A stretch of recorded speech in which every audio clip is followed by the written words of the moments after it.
Hey, everybody. Welcome once again to the Football Fandemic. We are back for a special schedule breakdown. We're going to talk about our teams. We're going to talk about the NFL in general, some big news, and will the Packers go 17-0? We'll find out next on the Football Fandemic.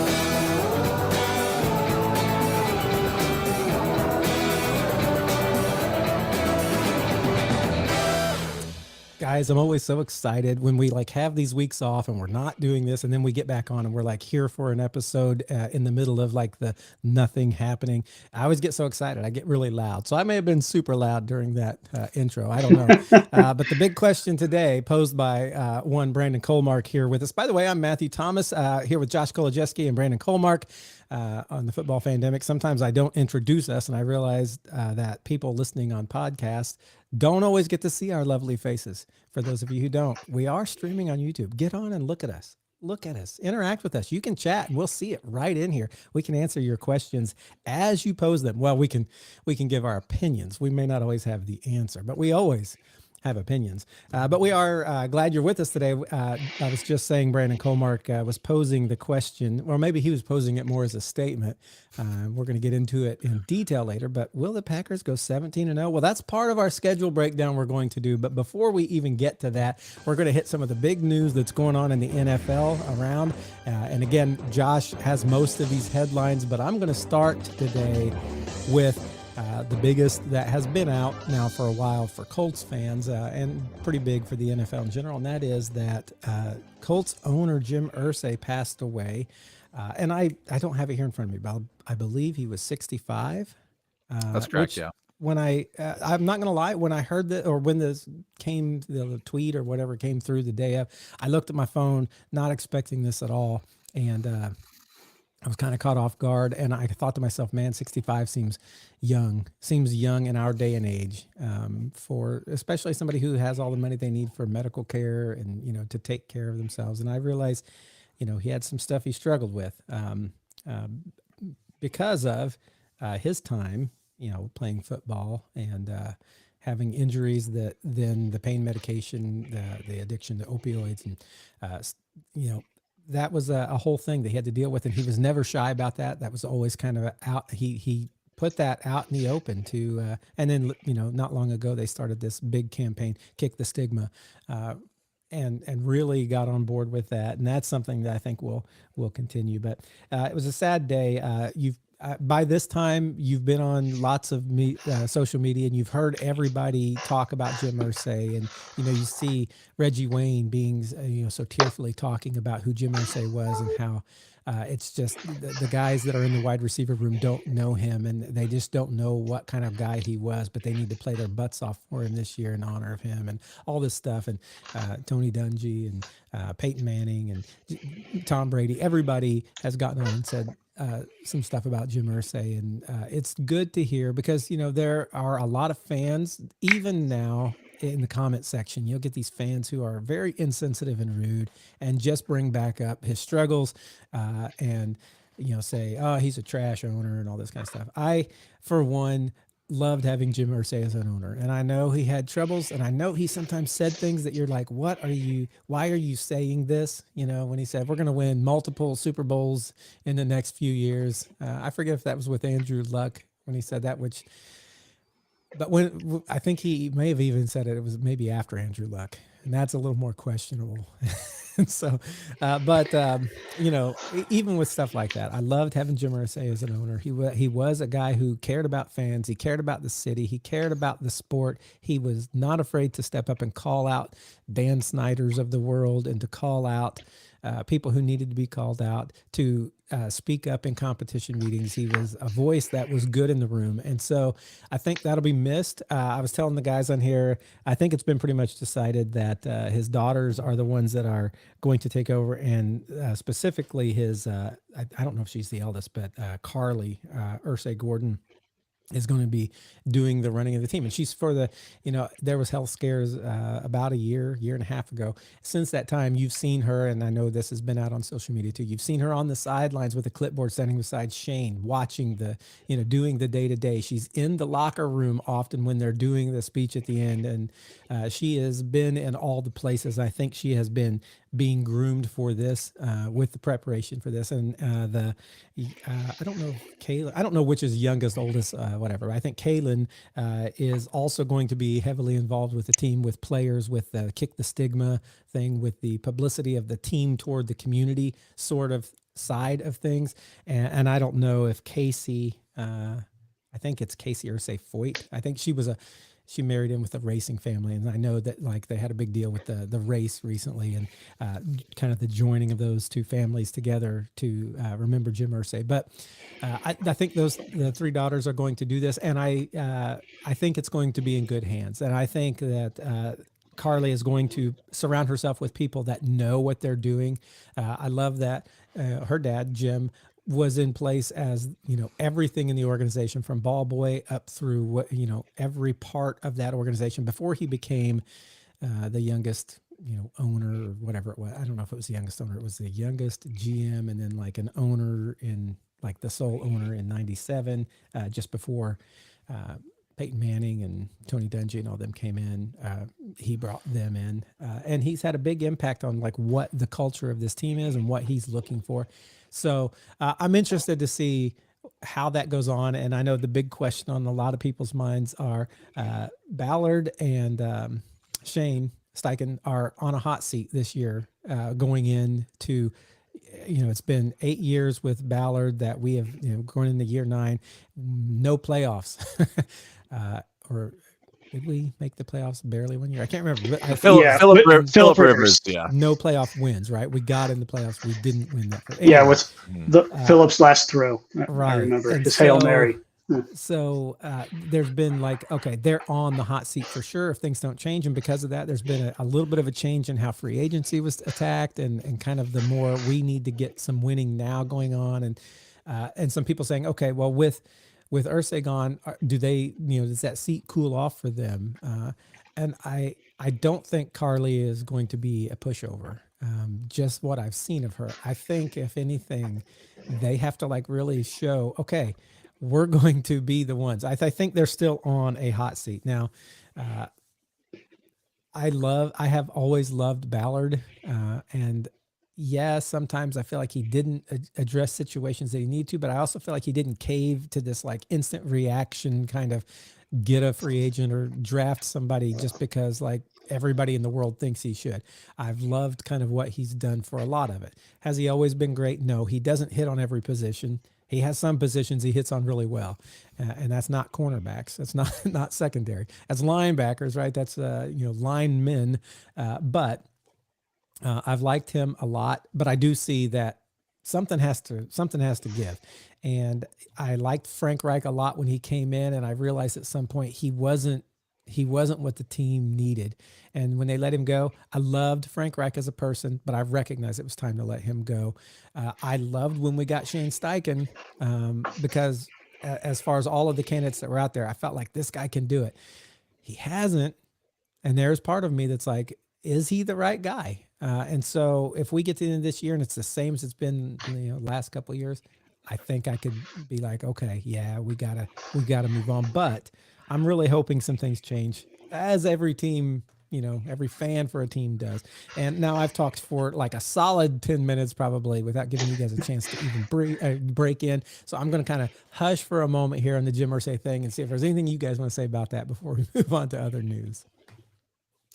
I mean, I think you said it perfectly. He's one of the more beloved owners in a sport where the owners aren't, owners in any sport aren't always that beloved by fans or by players or by the people that work under them. But that seemed to be different with Jim Irsay. And he was kind of directly opposite of what his father was seen as an owner, the guy who moved the Colts in the middle of the night from Baltimore to Indianapolis and wasn't always making friends in the league offices either. Jim Irsay, the exact opposite of that.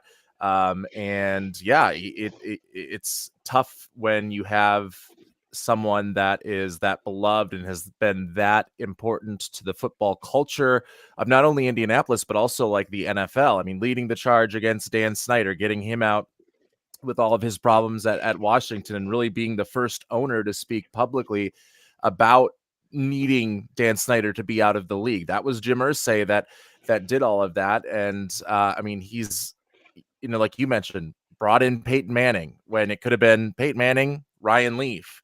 And he made the right choice right there, bringing in Tony Dungy, bringing Indianapolis their first Super Bowl, all of that under Jim Irsay. So I think you hit the nail on both sides of the head there with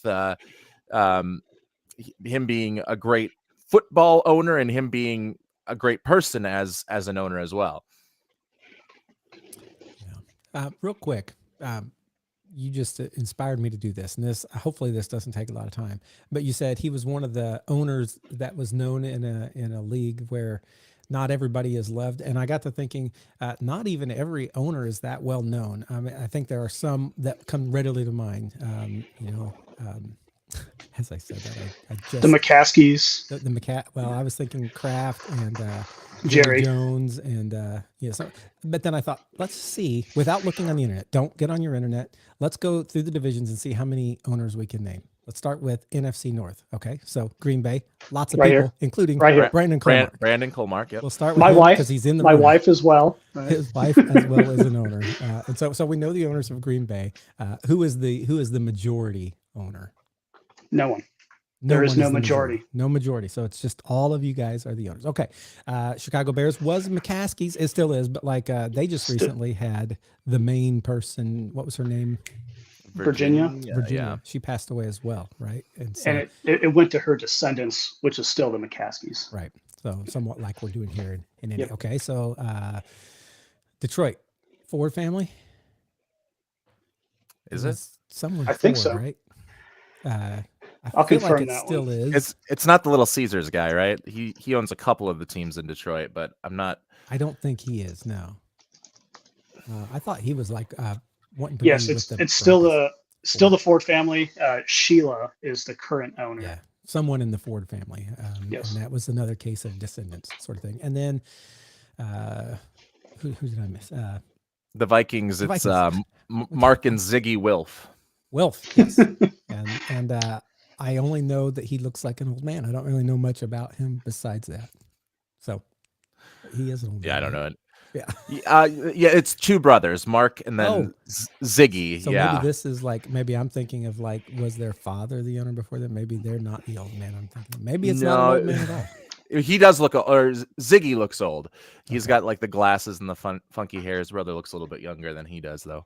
Okay. But still not very young. So guys, look at that. We got 4 for 4 on NFC North. Let's go NFC East. All right. Let's look at Commanders. We know that just changed. Well, it was Dan Snyder. Now it is, and I would have known this last year. I should know it right now. I know Magic Johnson's a part of the group, but he's not the main guy. That main dude. Josh Harris, right? Yes. Yeah. Yes. I knew it was Josh something. Now, did you look that up, or did you just know that, Brandon? No, I knew Josh. Good, I knew good. Josh. I knew that much. All right. It's another Josh. They're everywhere in football. Josh Harris. Okay. Obviously Dallas. Jerry Jones. New York. The Maras Mara family. Or yeah. Jim, Yeah, it's the Maras. I always get the Maras and Rooney's confused because they have the actress daughters, Rooney Mara. Yeah, and they're from the same family and all that. But yeah, the Maras are the Giants. And then the Eagles. Ooh, they just think accepted a Super Bowl trophy. They should get Howie Roseman as their owner. I don't know who their actual owner is though. Oh, feel like I should know this one. Yeah, I'll look this one up. You can look this up since we didn't guess it. Get up here. Oh, Jeffrey Lurie. Oh, Laurie. Yeah. Okay. I would have recognized that name, although I couldn't have, I couldn't come up with it. NFC South, Saints. Who owns the Saints? The Benson, is it Tom Benson's wife? Because Tom Benson passed away, and then I think it went to his wife or his daughter. See, I didn't have this one at all. That doesn't even ring a bell. You are correct, Josh. It went to his. I hope this is his daughter. There seems to be quite the age disparity. Gail Benson. Stranger things have happened. Yeah. Okay, so it is a Benson, the Benson family. Yeah, the Benson family. Atlanta Falcons. The guy that inducted himself into the team's Ring of Honor, Arthur Blank. Arthur Blank. Yes, and I would have got that. He's also the owner of the Home Depot, or he started the Home Depot, founder Home Depot, right? I didn't know that. I don't know why I knew that, but he was. Was there some sort of deal when they hired Arthur Smith then that like a FedEx and Home Depot sort of exclusive agreement, since Arthur Smith was the son of the FedEx founder? Maybe. Like UPS doesn't deliver our stuff. It's just FedEx now. Well, there you go.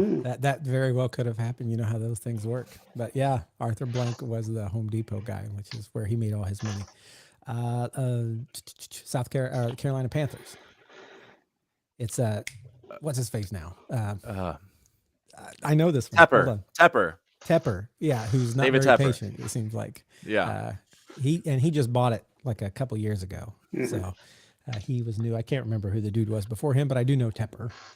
And then the Tampa Bay Buccaneers is the Glazer family. The Glazer family. Yeah. Yep. Okay. NFC West. NFC West is, why is this? The Cardinals. Seattle. Seattle. Let's start with Seattle. I can only think of the coach that just left. But that's not the owner. You're thinking of Pete Carroll. I was thinking of Pete Carroll, but it's not Pete Carroll, obviously. This is, according to Google, Jody Allen. Never would have got that. Oh, Paul Allen's. Yeah, Paul Allen's relative. I never would have got that one. Okay. Yeah, Paul Allen's brother. Cardinals. Who owns the Cardinals? Man, I should know this. I don't know. We have Michael Bidwell. Oh, Bidwell. Of course. Yeah. Yes. I definitely knew that once you said it, which isn't the same as knowing it, but it was enough to know that I have heard that name enough to know who he is. Okay. San Francisco. Rams. Or wait, Rams. Kroenke, right? It is Kroenke. Yeah, because he was the dude who moved it out of St. Louis and everybody hated him. Definitely know Kroenke. Okay. And then Niners. Come on, we know this. I did not, but I have his name up on my screen. Come on, I know this name. Hold on. York? No. Yeah. Jed York? Jed York. Yeah, yes, Jed York. Good job. There we go. Again, barely know that, but I know that. Okay. Yeah. The AFC North. Start with Baltimore. Who owns Baltimore now? Baltimore was the Browns before they moved to Baltimore after Indy moved out of Baltimore to Indianapolis. But now Baltimore's owner is? I feel like this family's named all the time too. I'm not sure what the Ravens. Steve Biscotti.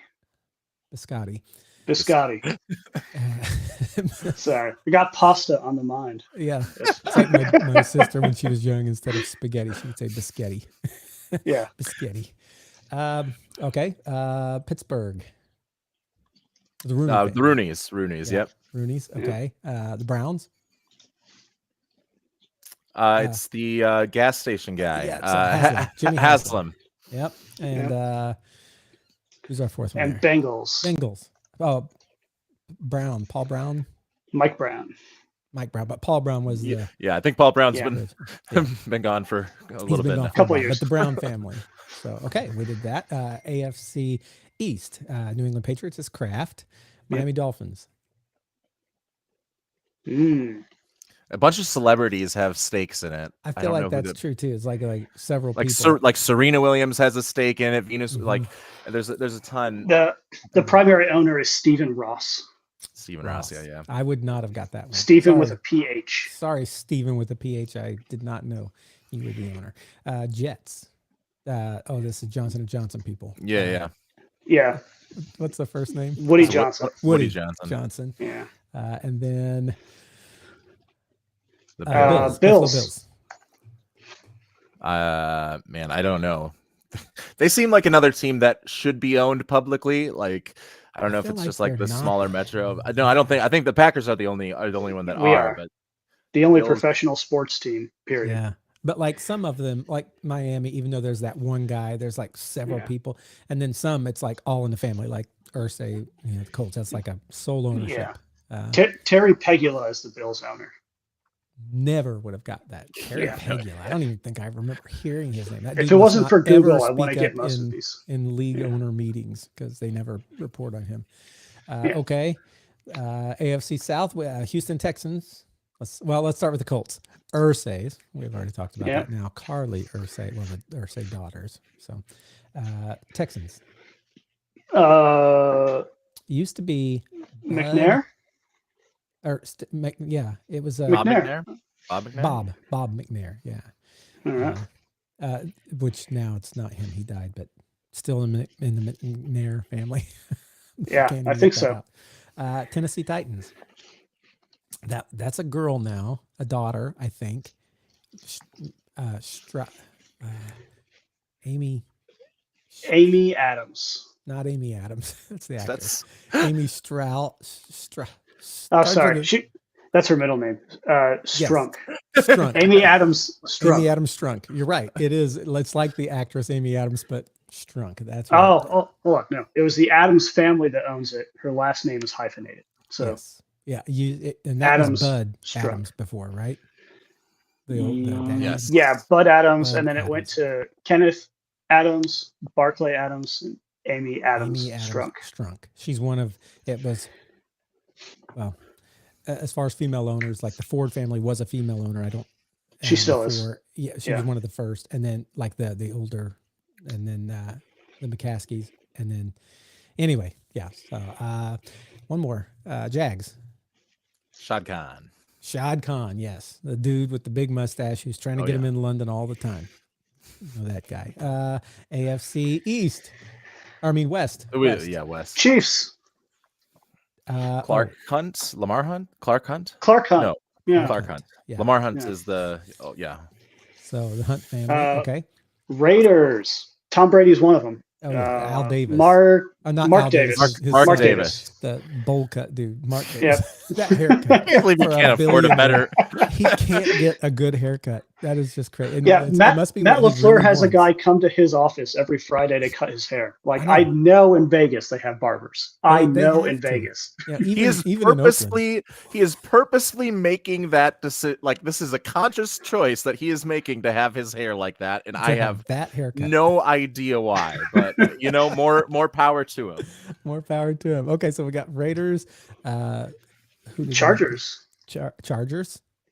That's the. I know this one. The Mile High Stadium is the blank family. What is it? Well, that's the Broncos. That's the Walmart family. Oh yeah, I am thinking the Broncos. But yeah. Chargers. Broncos are next. I was thinking Broncos the whole time I was saying Chargers. I was thinking of Broncos. Sorry. Chargers. Let's get to the Chargers. Boy, I don't know on the Chargers. I don't know this guy, Dean Spanos. Oh, Spanos. I've heard the name. Yeah, I've heard the name. Know him. I couldn't look at him and tell you that's Dean Spanos, but I've heard that name, so he must talk and say stuff in the media. And then the Broncos from San Diego to Los Angeles. The Broncos, the Walmart family. Yep. And I think that's all the divisions. I think so. I think we got them all. Well, we didn't do too bad. There were a few, maybe three or four we didn't know, but not as bad as I thought it might be. Because there are some that never speak up, that never have any news kind of on them, and some that have a lot. And Jim Irsay was one of those that most people knew because he seemed to be in the news, like Jones and Kraft and some of those owners that are constantly being talked about and quoted and stuff like that. So, all right. Sorry, that was a little exercise that was not planned or intended, but let's move on. We still have some news. Josh, what else is happening in the NFL since the last time we broadcasted? Yeah, well, the Browns will not be bringing in a sixth quarterback. Derek Carr retired from the New Orleans Saints, so he will. So it's the quarterback room for Cleveland stuck at 5 right now. Stuck. They can't get to that half dozen mark. And hey, I'm available. I'm just saying, I'm available. And you want to play for the Browns? Yeah. I believe that he's now the only 2014 class quarterback that is left in the league is Jimmy Garoppolo. Because Teddy Bridgewater retires every offseason, coaches his high school, then comes back in November, so he's technically retired. And then also Logan Thomas, who's a tight end now. So I think those are the only two quarterbacks from the 2014 draft class that was supposed to be this really big quarterback draft class that are left in the NFL. And Derek Carr is probably the best, or Jimmy Garoppolo probably had to Garoppolo the most successful, Carr probably the best out of that class. Yeah, that's crazy. Because when that class came in, I remember thinking, man, there's going to be some of these guys leading teams and doing big things, and they And did. some of them did. Yeah, Yeah, some of them did. yeah, some of them did. What other news? Well, we got. Maybe Go ahead. stay with the Browns and our ownership discussion we just had. There is a new partial minority owner in Cleveland. Trying to merge these two. Charles Woodson, Hall of Fame corner, played for the Green Bay Packers and the Oakland Raiders. I don't think he ever played for the Vegas Raiders. Is now a minority owner there, and kind of seems like he's following this Tom Brady trend of he's doing a little bit of pregame, postgame commentary, and then owns a team. So now there's a few restrictions on what he's able to do with his actual commentary job. He can't be inside the building working information for his teams, but he can only do a little bit of work here, but still gets a lot of money for it. I don't know if that was the intention behind it, but I know he was looking to buy in for a team. I don't know exactly how much he paid, but I'll say it right now. Charles, you had the chance to get in with the Packers for $300. I imagine you paid. I imagine you paid a little bit more than that to get in with Cleveland. A little bit more than 300. But I'm just putting that out there. Or you could have had dual ownership. You could have been what I imagine is the only dual owner in the NFL. I was going to say, I don't even know, is that even allowed? Seems like a conflict of interest, but I think being with how the shares work for Green Bay, I think you could technically probably maybe get away with it. There's a technicality that you cannot. So yeah. Charles Woodson went with the money instead of with the family. By the way, the day that I got the tweet about Jim Irsay, it was a little later in the day, and it had been about 5 hours. But before that 5 hours, there was a fake news story. It was on either Twitter or Reddit that came up on my thing, and I had to check. I had to go like to the Indianapolis website and to the NFL, whatever. But it was like Peyton buying in for share of ownership in the Colts, and this was before he passed away. And I don't know who put out that fake news, but when that happened, I'm like, could that be real? I personally would love that. It would kind of tie him a little closer to the Colts and away from the Broncos, which, they try to claim everything about him. It's stupid because he's a Colt. Anyway, but that was like totally a fake story, but like the timing of it was very auspicious because it happened before Jim Irsay would have passed. And then that day later, it came out that he had, but this was a totally fake thing. As far as I know, Peyton Manning has not been in any talks to own any part of the Colts, although that would be awesome if he joined up.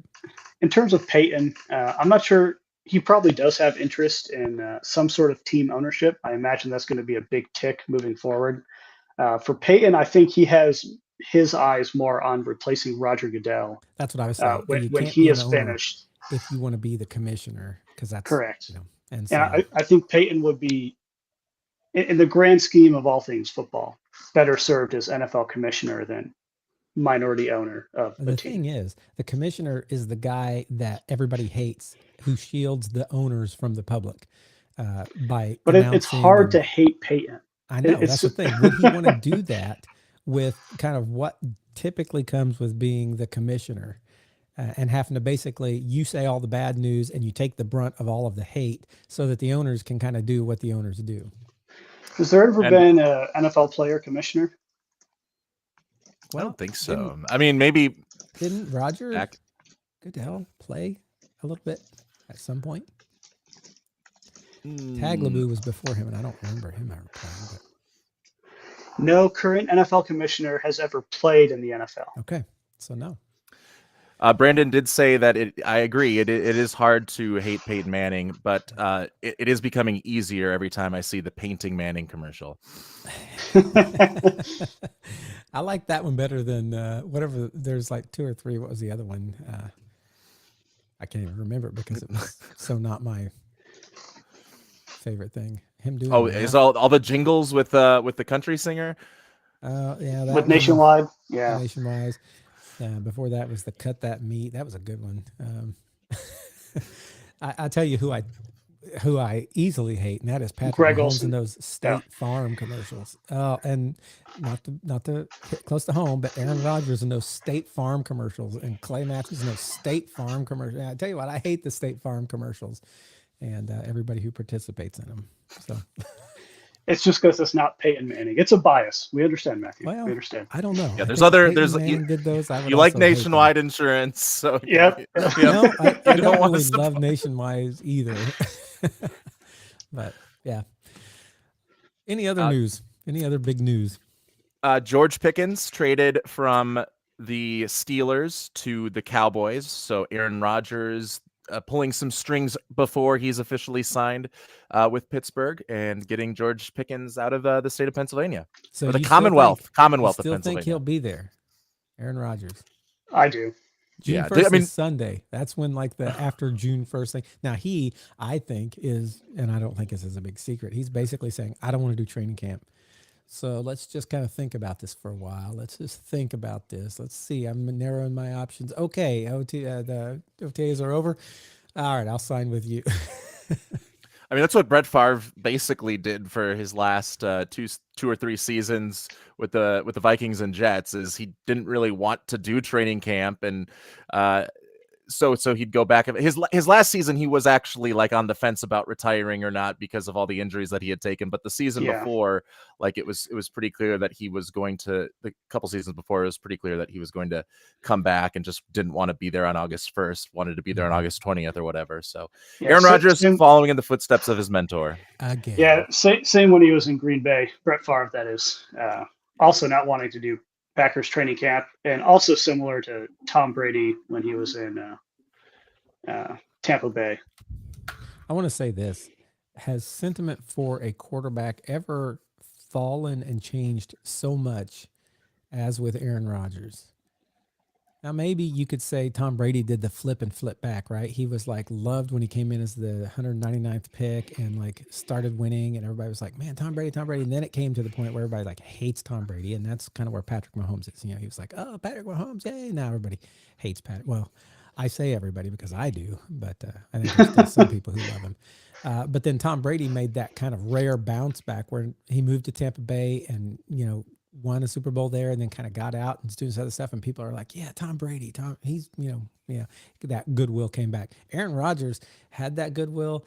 And I think it has, like, not because of his play, like Patrick Mahomes, it's like he's won so much, people are tired of him and his voice, whatever. But Aaron Rodgers, it's because of like he's just in controversy after controversy, and his the way he comes off is very diva, entitled, center of the universe sort of guy. More than anybody I can think of, like the public opinion on him, unless you're the team that's getting him, and then not even all the fan base is always super excited about that. But like most people are like Aaron Rodgers when I talk to him now. Has there ever been others like this that you remember going from kind of so vaunted to so? Well, he wasn't particularly liked when he came in, right? He was the guy that's like, we have Brett Favre. What? Like, who's this piece of junk right here from Cal? Like, and then after his fourth season in the NFL, he was like, okay, it's kind of respectable. You know, he put up, and I just saw this the other day. In 2008 was Aaron's first year starting. He was drafted in 2005. 2008 was also a significant year for Peyton Manning, MVP year for Peyton Manning. And their stats are almost identical. Aaron threw 3 fewer interceptions than Peyton, 1 more touchdown, and about 200 fewer yards. And they had within 1% same completion percentage. And so the league was like, all right, this dude's kind of cool. He wasn't super public about a bunch of stuff, I don't think, until Pat McAfee, when he started going on there a few years later. And kind of the big things that got Aaron, one was during the pandemic with his view regarding the COVID vaccine. And then 2 were his views on non-Western medicine. Very pro non-Western medicine. Mushrooms, yeah. Yeah. And spending time in the jungles, smoking medicinal plants.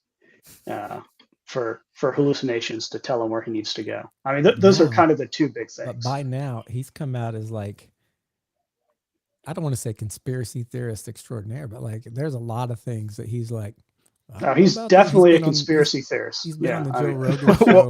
what was it that he said to one of his I think it was Jordan Travis after the Jets drafted him, something about, hey, do you believe in 9/11 or something, and or do you think it, and he was like, oh, interesting, when they responded affirmatively that they do in fact believe in Yeah. 9/11. And like I said, he's been on Joe Rogan and like talking about a wide range of things, and everything you're just like, Aaron Rodgers is he's over there. that ayahuasca hit somewhere, man. I don't know where, but it definitely hit somewhere. Oh, Aaron Rodgers. But it's also kind of that like that Southern California like vibe, right? That you got from the 70s where he grew up. So it's Which And then the funny thing was, I didn't even really know he was from California for the first long time he was in Green Bay, because he was in Green Bay, and that's when he came to my attention. Yeah. Only later did I'm like, oh yeah, he's from California. and then Bachelor Nation all doesn't like him because his brother was on The Bachelor, did very well on The Bachelor, very popular on The Bachelor, and now he's kind of estranged from his family. So I have friends that are Bachelor and Bachelorette Nation people, and they don't like Aaron Rodgers because Jordan Rodgers doesn't like Aaron Rodgers, or they're not on speaking terms, or whatever the case is. Still, I did so not know that's one, a that significant. he had a brother, two, that his brother was known for Bachelor stuff. That's I awesome. also did not know that. That is it's quite interesting. So anyway, Pickens is out of the way, and all signs point toward Pittsburgh and Aaron Rodgers getting together at some point. There was also news. I don't know if this officially happened. Josh, you can fill us in. Pittsburgh was looking at signing a receiver, just released from New York, named Alan Lazard. Is there any connection between Alan Lazard and Aaron Rodgers anywhere in their careers? I think Randall Cobb also getting some phone calls too. Oh man, they saw how well that worked out in New York. Surely, it's going to be interesting. I'll tell you that it's going to be interesting to see like what the Packers do and what they get from Aaron Rodgers once all that comes together, and what that the Steelers, not the Packers. Steelers. What did I say? Packers. Packers. Yeah, Packers. We got Jordan Love. We're happy up here. They do have Jordan Love. Well, let's get to our. Well, is any more news before we jump to our schedule breakdown? There's just like some extensions and stuff. Oh, the league meetings happened, and the tush push is staying. So sorry, barely. Yeah, by like barely.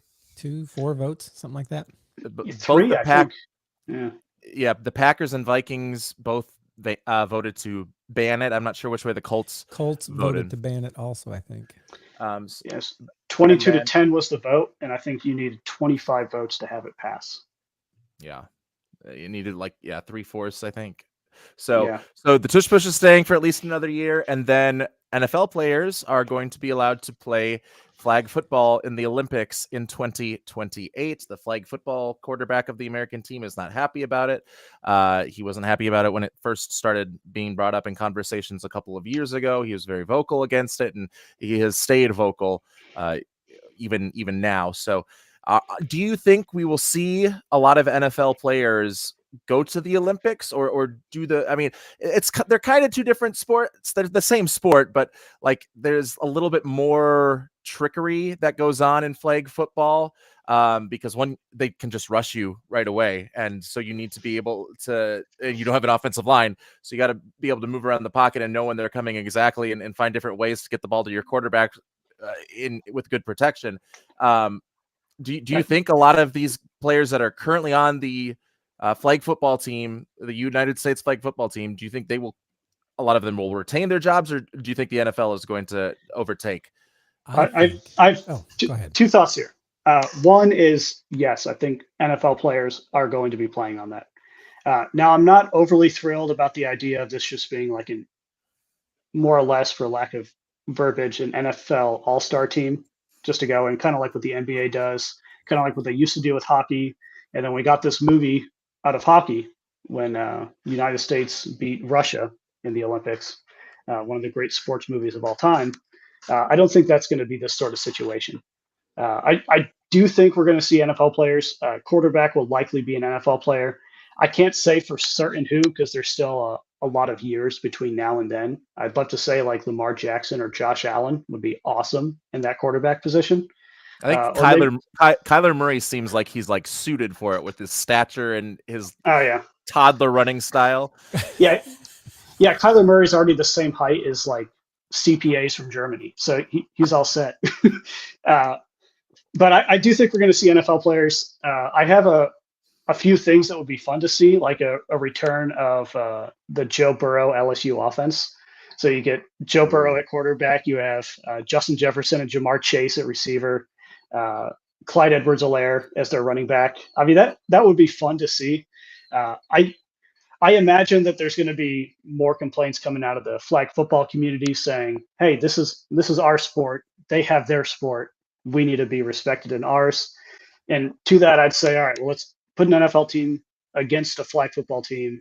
Winner gets to represent United States in the Olympics. It's not going to be close.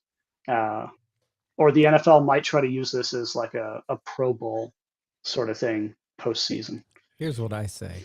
You'll probably see receivers as the group that most goes there, receivers, because these fast guys, you named a couple already, Chase and Jefferson, and you get some of these receivers who love being fast, Tyreek Hill, like these kinds of guys, they're going to like be like, oh, I want to be in the Olympics. I want people to know me. There's usually a higher ego that goes with the receivers position. But like you said, it's a whole different game. You said there's no offensive line at all. No, and and it's not like playground football where, I mean, you can put a center in, you can choose to have all your players in on the offensive line. So you can have an offensive line. No hitting. Right? But it's essentially 7-on-7. Yeah. Which it's not, which teams it's not like, do anyway.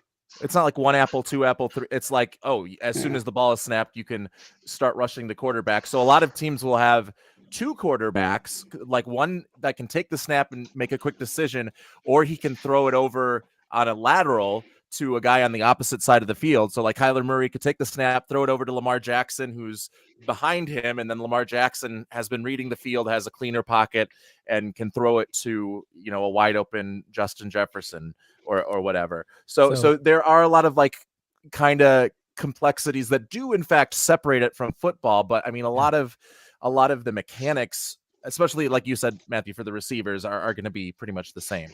So what you're not going to have is offensive linemen going to the Olympics, really, right? Because Jason Kelsey is staying retired. Their whole thing is to hit and hold, to pancake, that kind of stuff is not going to be allowed in flag football. So you probably also don't have a defensive line, right?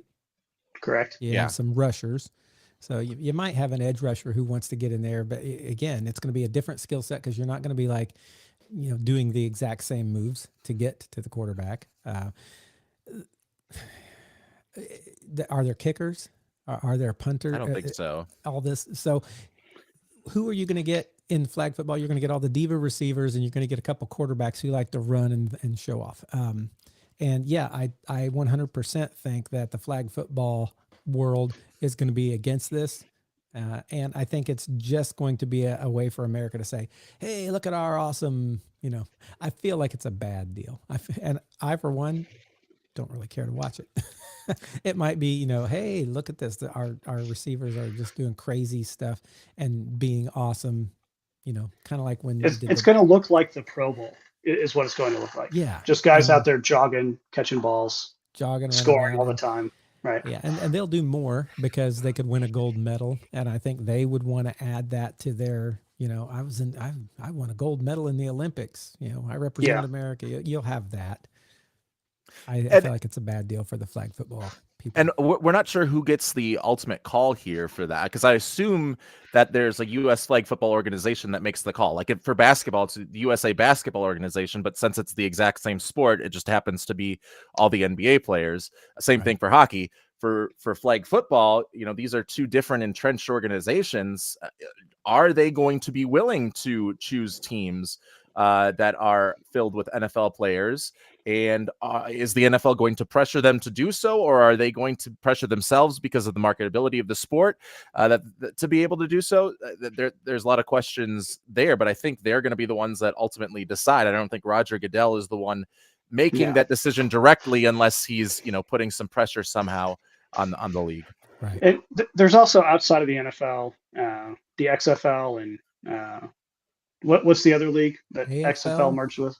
It's the USFL now, yeah. USFL. So many. I mean, there's also these teams, right? And so I imagine there's going to be some sort of tryout period, and there's the Olympic Committee that's going to select it, which may or may not. I don't think it's been formed yet.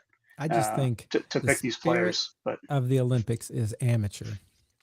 And I know that with basketball, that went out the window, right? Because now you got pro players who are being paid for the sport.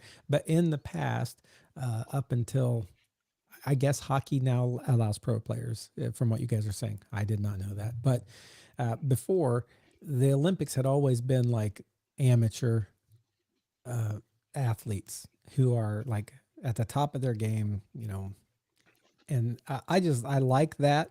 I like it being like these people who are not paid all year round doing this. And I know that like swimmers, they're swimming all year round. They're still doing that. And track and but cross country. We'll see. We'll see what that looks like, I guess. I'm all here for it. And I understand there's going to be some divas, but that's also the nature of these NFL positions. I say I don't care for it, but like if I'm turning on the Olympics, I would probably watch a flag football game before I would watch a lot of other things. I can't remember. There are certain events that I like to watch, but usually once it gets down to the nitty gritty, like when they're doing all those like beginning rounds of like people swimming that I don't know and people running that I don't know and pole vaulting that I don't know. I'm like, okay, that's good. Yeah, I guess he did good. I don't really know because I don't watch pole vaulting all the time, but that seemed pretty good. So I will know something about football, so I can say, hey, that was good or that was bad. I would watch that. So, all right, let's move on. Let's go to our schedule release. Schedules have been released now for a couple weeks, right? Yes. 2 weeks? 2.5 weeks, yeah. I'm sure there's been ample people talking about those, but we're also going to talk about those. We're going to talk a little bit about the NFL in general and like some of those schedules that are interesting matchups across the NFL. But we're really going to talk about our home teams: Colts for me, Vikings for Josh, and Packers for Brandon. And we'll probably also talk about the Commanders a little bit because one of our past hosts, who is no longer on, still an avid listener who still wants to represent for those Commanders. So we may talk a bit more about them, and then we're going to talk about some of the what's going on NFL wide, schedule wise, interesting matchups, interesting weeks to watch for. And we'll probably try and hit some win-loss records we think might happen this early. It's so early. So much has changed with every team. But let's get into it. Let's talk about it. Who should we start with here? I'll go first. Wants to start with the Packers. Now, this could be, don't you want to save that for the end if your headline's going to be what I think it is? Oh, hold on. My headline's been the same for the past 5 seasons, Matthew. I think we got this. Has it been right any of the past 5 seasons? No. Okay, we'll start with that caveat. Brandon, what do you got? All right. As I'm predicting every season, there is a route for the Packers to go 17-0, undefeated, all the way through, and then lose in the first round of the playoffs. There is a route, and that route is to win every game, every week.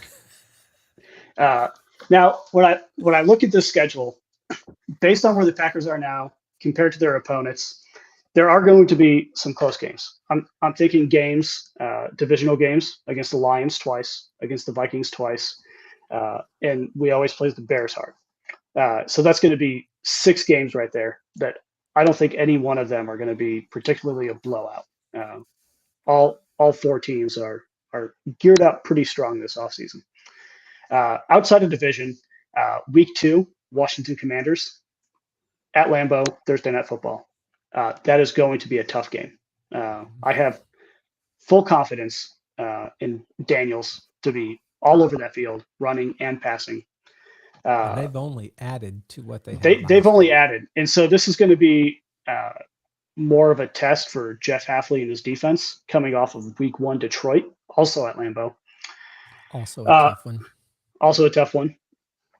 Another premier game that we have is Week 10 at Lambeau, Philadelphia, Monday Night Football. Mm-hmm. Philly is a good team, as we know. They just won the Super Bowl, right? Last season, the Packers managed to play Philly twice. We played them Week 1 in Brazil, and then in the playoffs. That was the field was a piece of junk game, right? Well, the grass was long and wet, and everyone was slipping, and no one could get their cleats right. Yeah, it was junk. but both games, like Packers played relatively well in both of those games. They lost both of those games, but it wasn't out of the question. Like the Packers threw this game away. Like if a few things went differently, the Packers had opportunities that they didn't capitalize on, and that's going to be really the thing to win these games is capitalizing on the opportunities you have.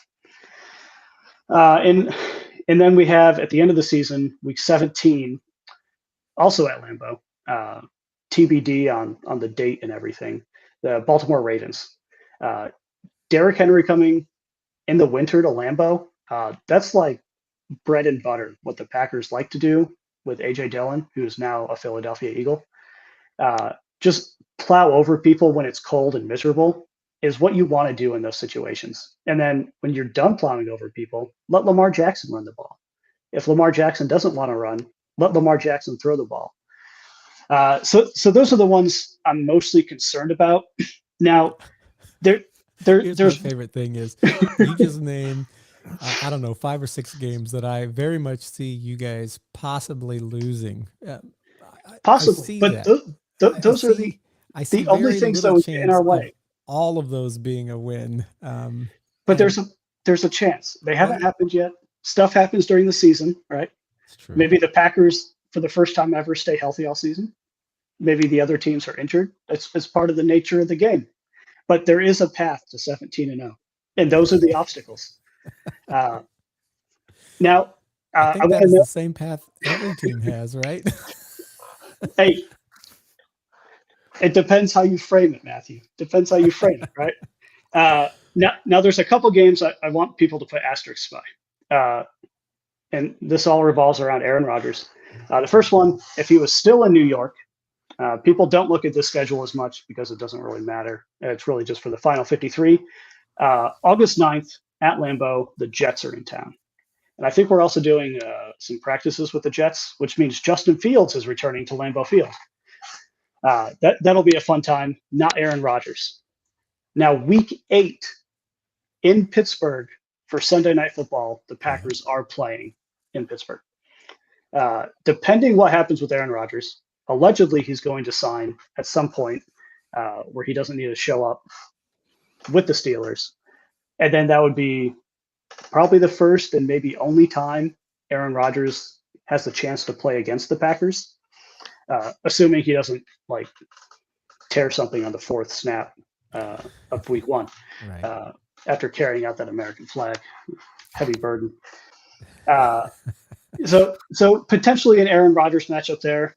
If Aaron Rodgers does sign with Pittsburgh, I'm letting all you Pittsburgh people know now, buy your tickets like today. The moment Aaron Rodgers signs, those ticket prices are shooting through the roof. We had a similar deal a few seasons back when Tom Brady was playing the Patriots. It was like low end tickets were $1,000 a piece, and the stadium sold out. So people like to see these little drama things of quarterbacks against their old teams. If Pittsburgh ever plays the Jets, I'm not too worried about that because Aaron really only played a season and 4 snaps for them. So, but that's the path for the Packers to get 17-0. I'm gonna go just a little bit of a contrarian view here and say just a few quick hits here. All right. Early season challenges of the Lions and Commanders in the first 2 weeks. That's tough. A weird scenario where you could be starting 0-2. That is possible. I do agree. Key matchups in the middle. You talked about the Week 8 with Pittsburgh. If Aaron Rodgers signs, I think they could win that one, even if Aaron Rodgers is there. But that's also going to be a tough one. Big one, Philadelphia Eagles. Week 10 on Monday Night Football. Ooh, I think that's going to be tougher than you think. I think the Eagles I'm might not win. saying it's easy. I'm I'm not saying saying I it's think the easy. Eagles might win that one. Detroit Lions, I think there's no way you're sweeping the Lions. I think even if you get one win, you're not going to get two. And that Thanksgiving Day one is going to be a big, fun one. I think they're going to get a win in there. You guys have two stretches where you have two games in within 5 days. I think that's going to be tough on the Packers in those schedules. That's going to be physically demanding. My prediction, as I looked kind of at your, just glanced, and again, we don't know all this. I think more realistically, in my mind, you're shooting for a 9-8, 10 and Whoa, 7 sort of season. I'm whoa. sorry, 9-8, 10 and 7 sort of season, pushing for a wild card spot again. You guys are in a very tough division, and I know you have faith upon faith in the Packers, but everybody in your division is also getting better. And I don't think you can just write off 2 games versus the Vikings and write off 2 games versus the Bears and write off 2 games versus the Lions. I just don't see that happening this year. I'm looking 9-8, 10-7 ish. That's my take. All right. What do you got, Josh? I'll go 11 wins for the Packers. Shoot in the This middle. isn't yeah. I'll play both sides of the aisle here. This is not my official prediction, which I'm sure will come out in August. Right. But for right now, I will go tentatively 11 wins for the Green Bay Packers. One of them being against the Minnesota Vikings, but one of them not being against the Minnesota Vikings as well. Kind of That's where fair. I'm feeling some splits happening in that NFC North. And then Eagles, Commanders are going to be games that very well could go the other. So maybe not 17-0, but I do think you're going to be pushing for a playoff spot in a very tough division, just like last year. Last year, that NFC North was the division, as far as like you looked at especially up to week 4. I mean, they were like awesome. Then the Bears fell off. The other teams stayed in it, right? 3 teams pushing for spots all the way to the end. So Yeah, and I also have to note I don't recall this in recent memory. We have 2 late season games against the Bears. Like it's always like one of the first 3 weeks Green Bay and Chicago were playing. It like since I've been following the Packers, and then like our last 3 weeks. But we play week 14 at Lambeau, then we go to Denver, and then we go to Chicago. So we play Chicago twice in 3 weeks. And I can't remember a time where the Packers have done that. It's always been first 3 weeks, last 3 weeks. And usually the last 3 weeks have been at Lambeau. First 3 weeks have been in Chicago. And that one kind of threw me for a loop because we're playing a divisional opponent twice, really close to each other. We play the Vikings week 12 and week 18. That's pretty admirable, 6 weeks apart. That's a third of the season. And then Detroit week 1 and week 13. 12 weeks apart, 2/3 of the season. That's also pretty respectable, but not week 14 and week 16 having the same opponent. And that's the one that kind of threw me off. I was like, that's I'm either going to have a great month of December or a really crappy month of December. Just because everyone in my family are Bears fans, and that's the Christmas season. So I'm going to be seeing them right after we play the Bears twice, and it's going to be in recent memory. So I need those to be pretty good memories. Now, I'll let LaFleur know. You guys, partially because of the division you're in, are tied with the Vikings for the 5th toughest schedule based on last year's standings. With the Vikings. And so let's move to the Vikings. Let's talk about what we think the Vikings are going to do this year. And Josh, we're going to let you start off with your Vikings schedule, win-loss prediction. Yeah, well, I'm going to preface this by first saying the path to 17-0 for the Minnesota Vikings is a little bit more clear. JJ McCarthy has not lost a regular season game never in high school, college, NFL. He has not lost a regular season game. His only loss in college was in a college football playoff game against TCU, and then he won the championship the other year. JJ McCarthy doesn't lose regular season games. He gets up for those kind of games. Didn't they say the same about Trevor Lawrence before he played his first regular season game in the NFL? Trevor Lawrence had Urban Meyer. It's, apples and oranges here. That was a real tough spot to be in. it may have been said about others. And there was a quarterback that had won a state or that had won a national championship at Michigan and didn't start until his second season in the NFL, and he ended up having a pretty good NFL career. His name was Tom Brady. Heard So of him. there are, there's some precedent here for the 17-0. However, I think they're going to open the season with a loss to the Chicago Bears at Chicago Really? on Monday Night Football. I did not expect you to say that, to be honest. I don't know. Like, I am high on JJ McCarthy. I was high before the Vikings drafted him. I wanted Drake May, and Drake May wasn't available. I wanted JJ McCarthy. McCarthy was available. So I like him, but first game, maybe some jitters. Also, Ben Johnson, for whatever reason, has dominated Brian Flores' defense for the last 2 seasons. He has not lost against Brian Flores, and I think they put up 30 points a game in pretty much every single one of those games. So we're losing that one. We're beating the. I think there's an asterisk there too, right? I trust the ball security more out of Jared Goff with the Detroit Lions than I do out of Caleb Williams. And I know the report was yesterday in practice, Caleb Williams threw 6 interceptions in 7 drives. 6 out of 7 drives ended with an interception. I was sad that Anthony Richardson threw 1 out of 7. 6 out of 7. Yikes.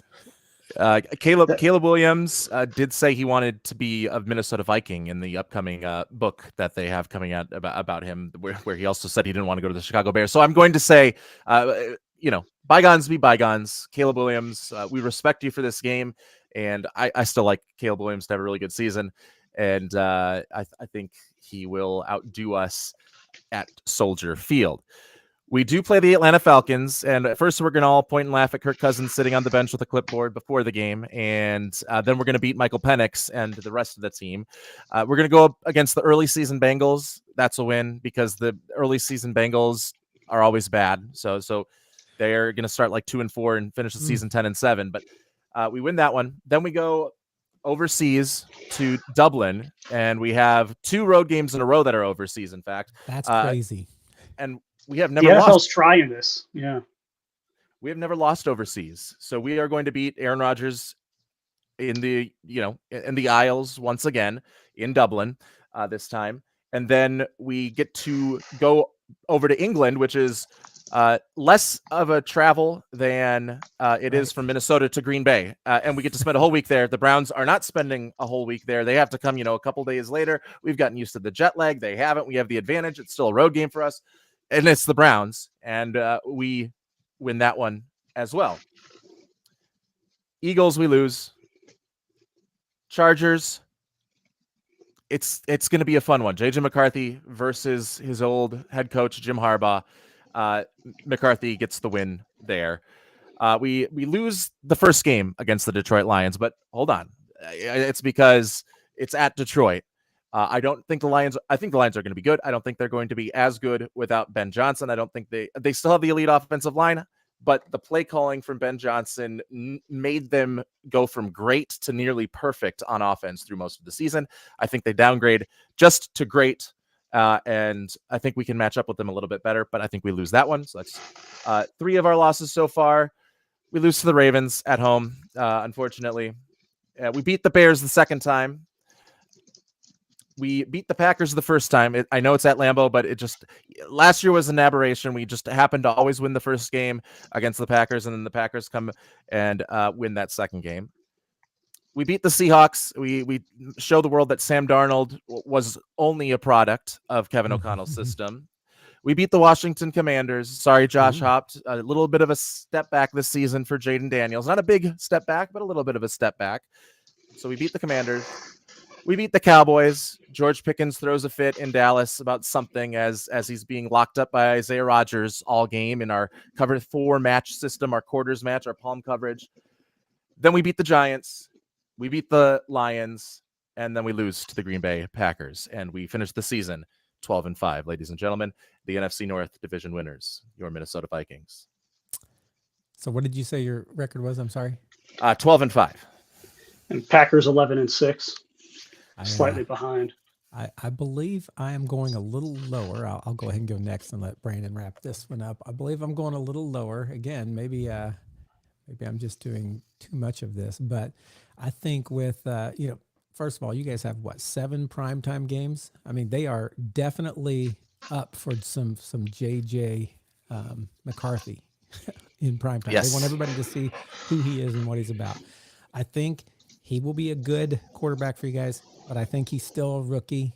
I think there's going to be some more bumps than you maybe had with Sam Darnold last year, even though we didn't expect Sam Darnold to be that. I don't think it's going to be the same number of wins. So did you have 12 last year? We had 14 last year. 14. I think it's going to be even a few less than that. I think there are some games in there you're like, we're going to beat them. We're going to be. I'm like, oh, I don't know about that. We'll see. I think I would probably go. You said 12. I'm probably going to go again 9 or 10, maybe even only 8 wins, because I think there's going to be some learning and gelling yet to happen, and I think you got some tough games. It is a wide range of outcomes of what could happen because we don't know what JJ McCarthy is going to look like at the next level. He could be really bad in his first season, and the Vikings could go 3-14. He could be very, very good, and they could be even better than expected. So I am not shooting down any prediction, but now I am removing the Anthony Richardson propaganda from the 2025 football Fandemic season. Maybe that is exactly what we need for Anthony to step up. He no longer has that voice of confidence from Josh. He's like, I got to prove it. I started to say 6-11 for your team as I was like looking through first, and I'm like, no, it's got to be more than that. They're a tough team. It's not just on the quarterback. And the coach is good. I moved it up to 8 or 9, kind of where I settled. I'll stick there. 8 or 9 wins. Yeah, I think there's just a couple games in here, and I want to preface with some outside data. September 28th in Dublin against Pittsburgh. Let's assume Aaron is going to be the quarterback. 1 hour away from Dublin, and I imagine Aaron's going to negotiate this before he signs with the team, is a place called Wicklow, Ireland. It's just an hour south of Dublin, where they have an ayahuasca retreat. Aaron's going to go and get magical information. Magical. He's going to come back, win this game for Pittsburgh. So it's going to be the first international loss for Minnesota, which is okay. It's not the end of the world. And then you come back to win the following week in London against Cleveland. I think that's fair. I'm not overly sold that you're going to beat Washington either. That's going to be a much more physical game, and it's going to depend week 14. And you like the Packers also have an early bye. I didn't mention it. Packers bye week is week 5. Minnesota bye week is week 6. I don't like those early buys. I like later buys. But week 14, Washington, it's going to depend how healthy both teams are. And I do think that you'll beat Detroit late in the season in Minnesota, just because they play so hard all season long. Their bodies just get physically broken down. And so I'm not sure if there's going to be anything changing within their locker room on that, but that's kind of the big thing Detroit needs to do. They also crushed us 31-9 in the last week of this last season after wearing their bodies out. Yeah. It's a different breed of coaching, that is for sure. But I think I'm in there probably anywhere from 9 to 11 wins. I could get down with. Not quite 17, similar the Packers are going to do, but anywhere from 9 to 11 wins, I think is appropriate. I think I've been the lowest so far for both of you. I said I thought 8 or 9 for both teams, right? And so, Matthew, I'm ready to hear how the Colts are going to go 16-1. Yeah, let's not go there because that's not going to happen. So we'll hit the Colts here. Week 1, Miami. It's our home opener. We have not won our home opener in, I don't even remember how many years. It's been a lot, since like 2015, a long time. And with Jim Irsay and the team like wanting to set a tone, new defense under Anna, how do you say his name again? Anarumo? Lou Anarumo, yeah. Anarumo. I think this one's going to be more about our defense than it's going to be about our offense being so tough. I think our defense is going to be out there. And I think our defense this year is going to look different. I think it's going to look stronger. Yes, this is just the beginning, but I think this is going to be a close one, and we're going to win our home opener. I'm going to say we're going to win our home opener this year and give everybody all kinds of optimism that may get crushed later, but we're going to start off with a win against Miami Dolphins. And then we have another home game against the Denver Broncos, who I think can play well, but I think they're still beatable by the Colts, especially this early season. I think this is a chance for us to try and stack some wins. I think the Colts get off to a hot start by beating them barely. Tennessee Titans, I think we beat. So I know you're like, Matthew, you're getting really optimistic here. That's a 3-0 start. Let's not think that's going to go forever. Okay. But I do think Tennessee Titans, they have a new quarterback. I don't know if he's going to be starting or if they're still going to be kind of like letting Will Levis have some play before he comes in. Don't know how that's all going to work out. And it's always a slugfest with us in Tennessee. But Tennessee, I think, still has they have to still get up over that hill. And I think we beat them. And that's in their place. I think we beat them. Okay. But then week 4 comes and the Los Angeles Rams come in. This is us going there, actually, West Coast trip. Stafford still throwing the ball. Rams defense still disruptive. Long flight, tough opponent. I think we lose this one. You got to play Devontae Adams too. Let's not forget about him. That's right. Let's not. I think they're going to win that one. Then we go against the Las Vegas Raiders. This one was a real toss-up in my head because adding Pete Carroll and Geno Smith, who've worked together, that gives them a sense. Before, I was like going to be like, okay, they always play us tough, but we can come out on top against them. This made it harder for me to decide, will we be able to beat the Las Vegas Raiders with a revamped defense? Because our offense is going to start showing its holes about this time of the season. Whatever Anthony Richardson starts off strong, we don't know if that's going to last. We don't even know if Anthony Richardson's going to be there. I mean, truthfully, let's be honest. Probably going to be more losses than I even say here today, just because of this whole quarterback situation. But Las Vegas Raiders, I was flip-flopping on this. I'm going to go ahead and give this a loss. Okay. Arizona Cardinals was another one that Kyler Murray, he always presents a challenge, but this is a team that is slightly rebuilding some parts of it. And I think our defense shows up here more than people expect. I think we win this one. Then we have the Los Angeles Chargers. Second West Coast trip, first of all. Got Harbaugh. We got Herbert. They're getting better. I think they beat us here. I think it's another loss. I think it's our third loss I've said so far, right? Tennessee Titans, I still think I think we sweep them this year.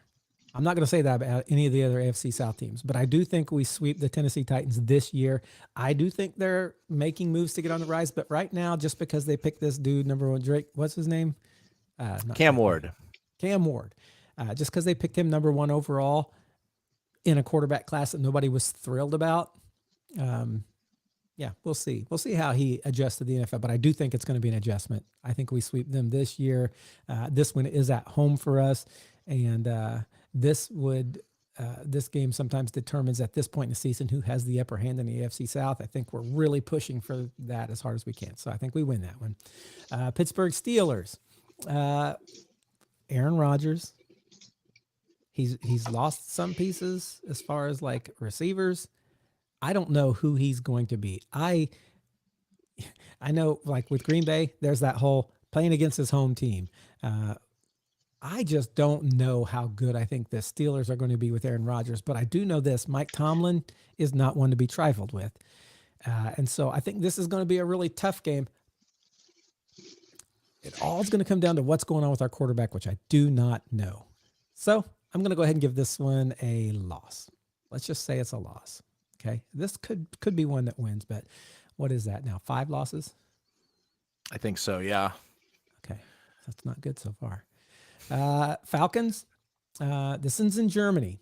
This is a huge game for us. International spotlight. We don't have many spotlights like you guys. Not 7 primetime games like the Minnesota Vikings. We're the Kings. Come on. So we get one with an international spotlight. Kirk Cousins, maybe, or Penix. Probably Michael Penix. Yeah, Michael Penix is the starter. Kirk Cousins might be traded by that point. He might not even be whatever there before team the has an season injured starts. quarterback.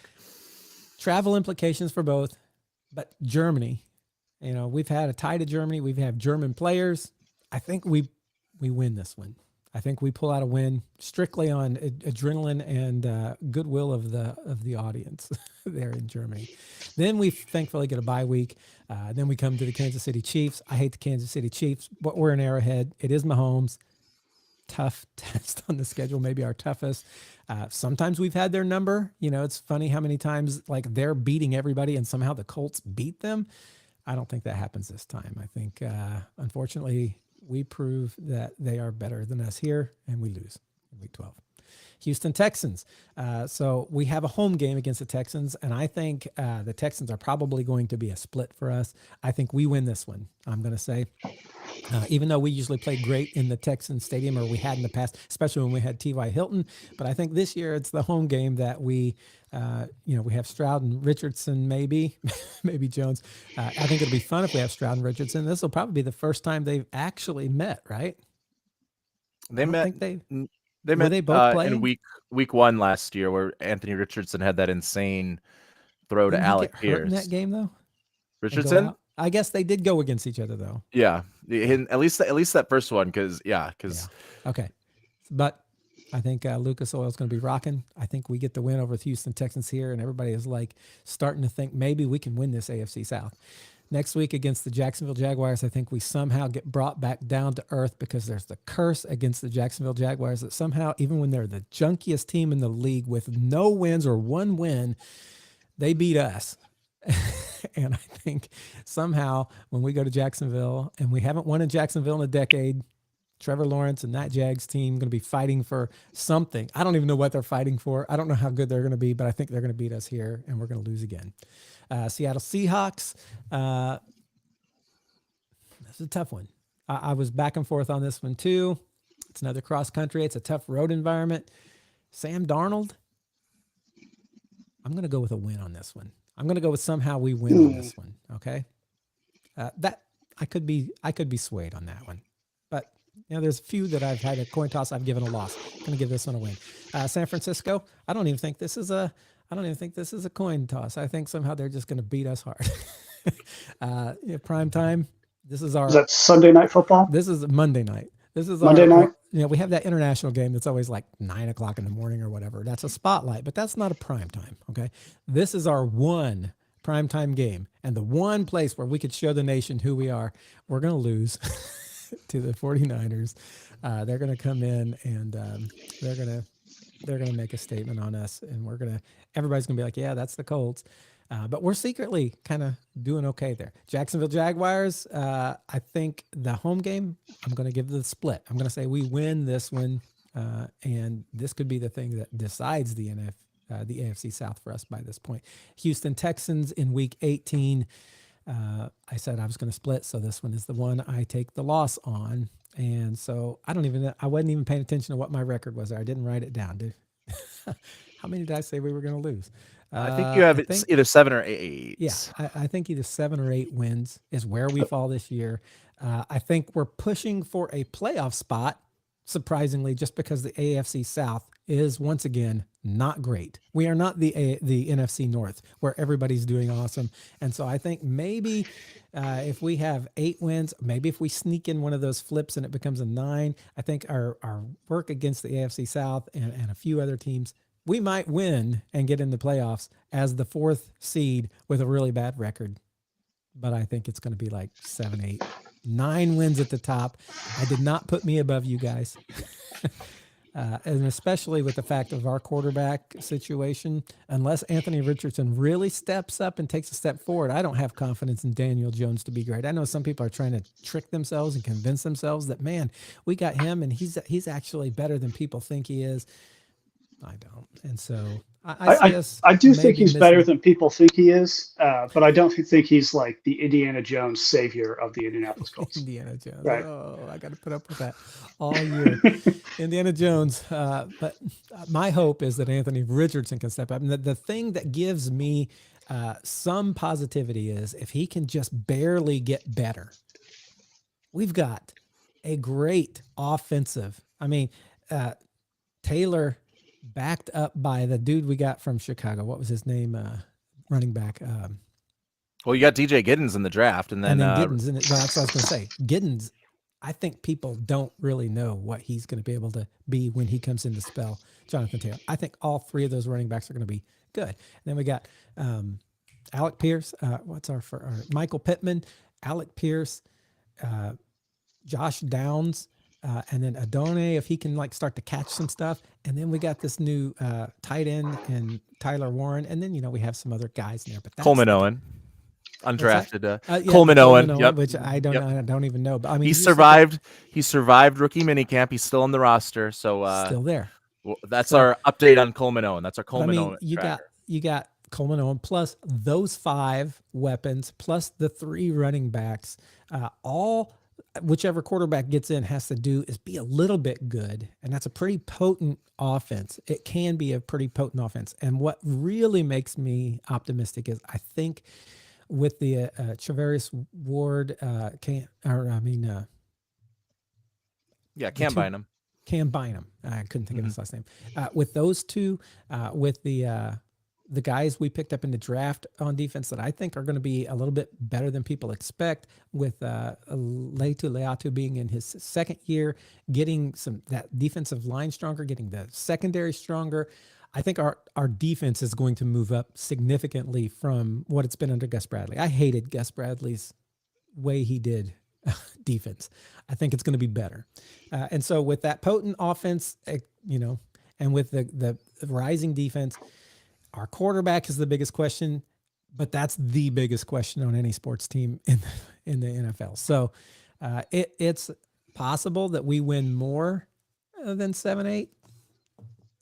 It's possible we win less because our quarterback situation is so bad. But I think most of it has to do with that quarterback situation, all in all. So, hey, Matthew, what are the odds?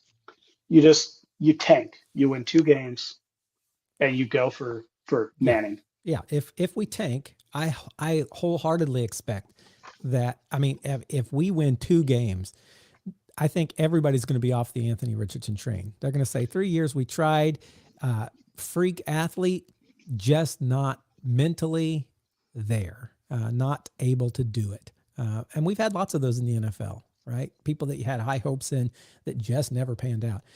And I don't think anybody, if we win 2 games, is going to be like, man, Daniel Jones was the great starter we thought he was going to be because we won 2 games. I think at that point, everybody in Colts Nation is going to be like, Manning. Whether or not Manning's going to be great in the NFL, we don't know. Just because, or if he even comes out. Yeah, or even registers for the draft. Right. Just because Peyton was great and just because Eli won 2 Super Bowls, great or not great, he won 2 Super Bowls and against the New England Patriots.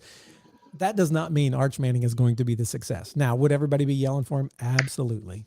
Guaranteed.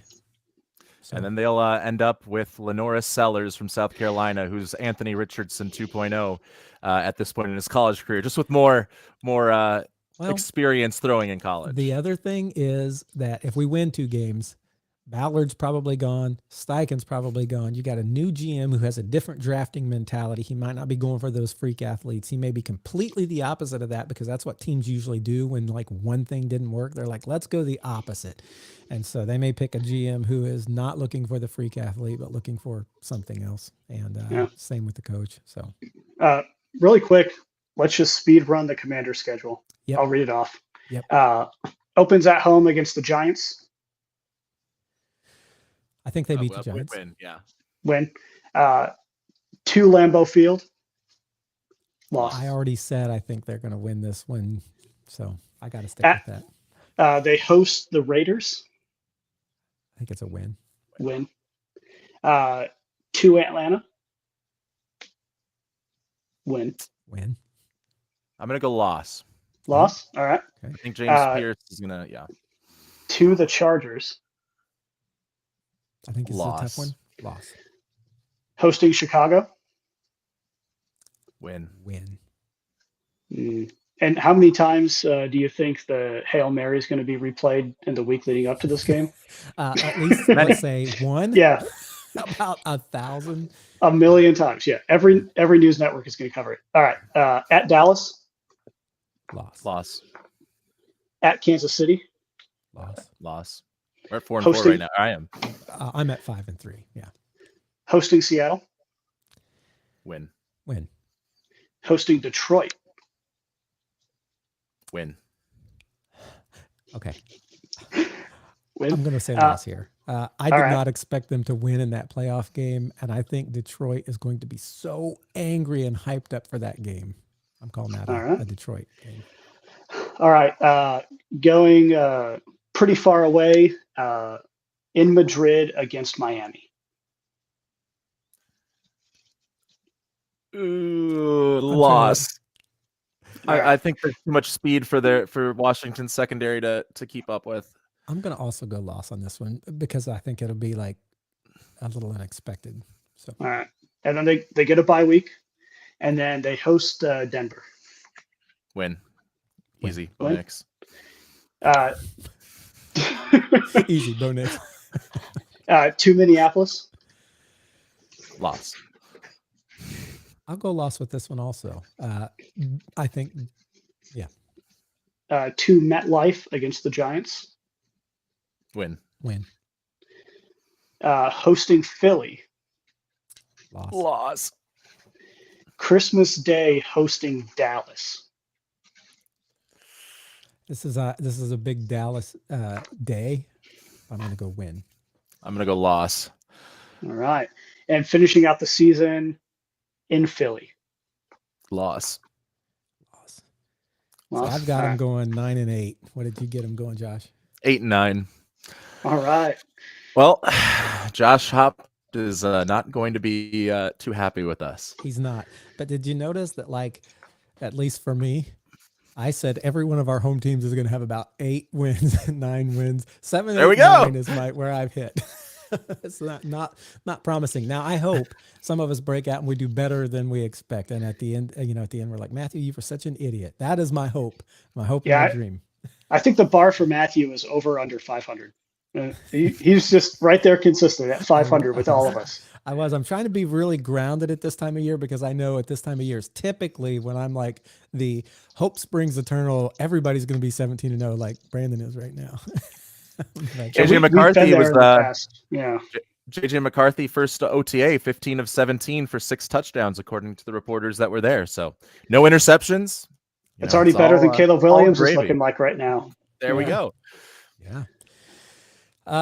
Let's see real quick. Notable NFL schedule headlines for when you look at all the other teams. Is there anybody you're like, man, this is a cool matchup, or this is one to pay attention to? I haven't even looked that far. I haven't looked at all of it, but like Eagles Cowboys in week 1 on Thursday Night Football, they kick off the season with this rivalry. I think that'll be a fun one because I, for one, don't feel like Dallas is making strides, but they're being quieter than usual, I feel like. And so it could be like a trap game for the Eagles.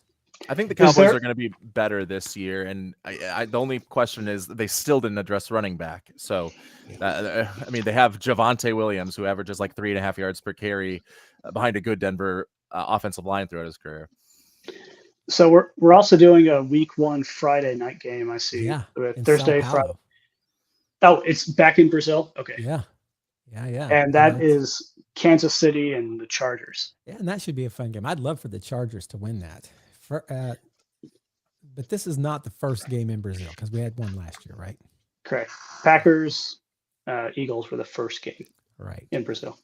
I love the Christmas Day game slate: Kansas City versus Pittsburgh, Baltimore versus Houston, Minnesota versus Detroit.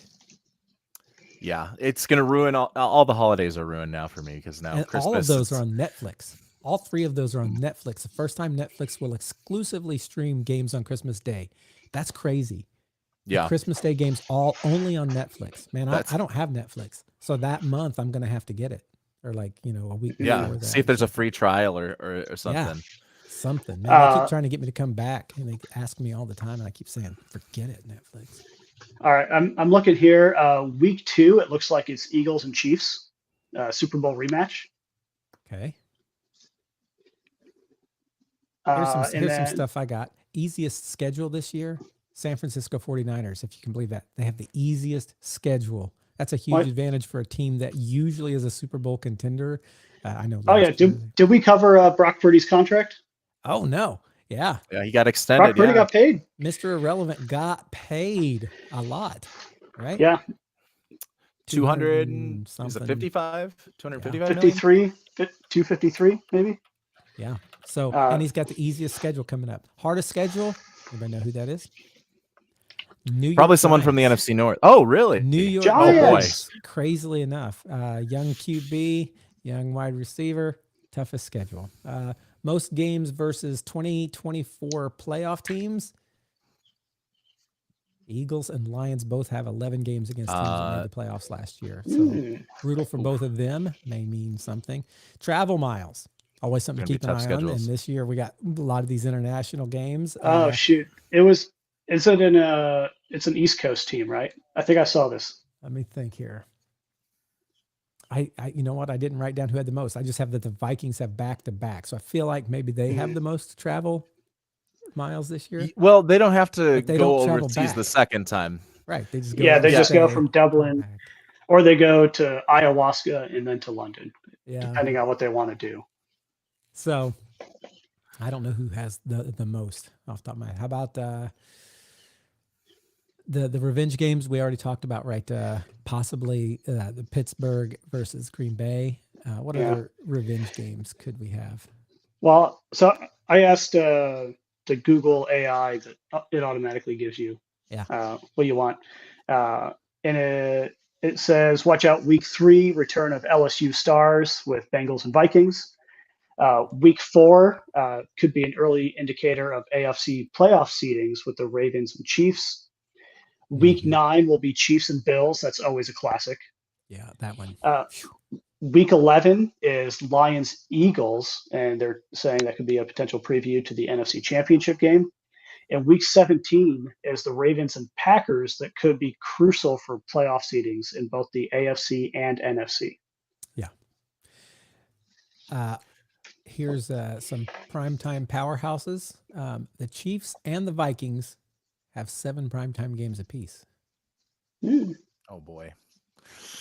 Yeah, it's JJ, crazy. step up, The JJ. Vikings are right up there with Patrick Mahomes. JJ and Patrick getting the spotlight. I believe in JJ McCarthy, but I mean that's still a lot of attention. On a guy that has had a lot of attention and been under the microscope everywhere he's gone. But it's gonna be interesting to see how he does. I believe in him. He's gonna have a good season. And if not, the team's not going to be in a great place because then Sam Howell is your option on the bench. Hey, Josh loves Sam Howell. He loves does. Sam Howell. Big Sam Howell guy. Of course, what quarterback did he not love? Carson Wentz, maybe? Well, nobody loved Carson Wentz. not even the Eagles, because Nick Folk took that. But anyway. All right. Well, that's our schedule release stuff. Anything to say before we finish it off here today?